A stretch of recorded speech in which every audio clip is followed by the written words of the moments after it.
एक जंगल में एक खरगोश रहता था। उसी जंगल में एक चूहा भी रहता था। खरगोश के बिल के पास ही चूहे का बिल था। दोनों बहुत अच्छे दोस्त हैं।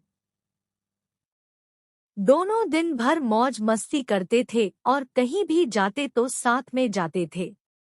खरगोश के परिवार वालों को यह दोस्ती पसंद नहीं थी। उन्होंने कई बार दोनों को साथ रहने से माना किया, फिर भी वह दोनों हमेशा साथ रहते थे। एक दिन जंगल में कुछ शिकारी आए और शिकारियों ने खरगोशों को जाल में फंसाने के लिए चारों तरफ अनाज बिखेर दिया। खरगोश को यह पता नहीं था कि अनाज कहाँ से आया। अनाज को देखकर खरगोश के मुंह में पानी आ गया और वह अपने बिल से निकालकर अनाज खाने लगा। अचानक खरगोश का पैर शिकारियों के फेंके हुए जाल में फंस गया। खरगोश ने जाल को काटने का बहुत प्रयास किया, किंतु जाल बहुत मजबूत था और खरगोश जाल को नहीं काट सका। चूहा प्रतिदिन की भांति अपने बिल में खरगोश का इंतजार कर रहा था, किंतु बहुत समय हो जाने पर भी खरगोश चूहे के पास नहीं आया। चूहे ने सोचा कि क्यों ना आज मैं ही जाकर खरगोश से मिल लेता हूँ।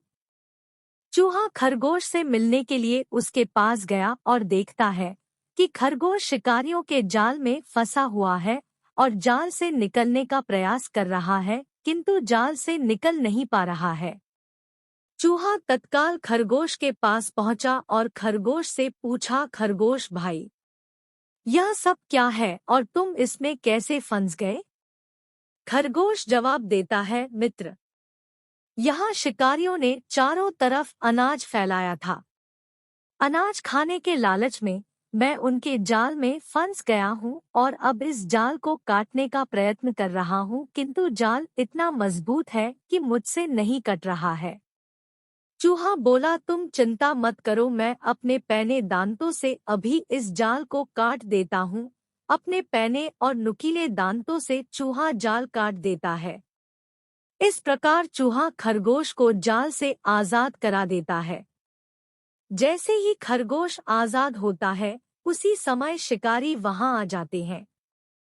शिकारियों को देखकर खरगोश और चूहा दोनों वहां से भागकर खरगोश के बिल में चले जाते हैं। बिल में पहुंचकर खरगोश अपने माता पिता को यह बात बतलाता है। खरगोश के माता पिता को अपनी गलती का एहसास होता है और वह खरगोश को चूहे से दोस्ती करने की अनुमति दे देते हैं।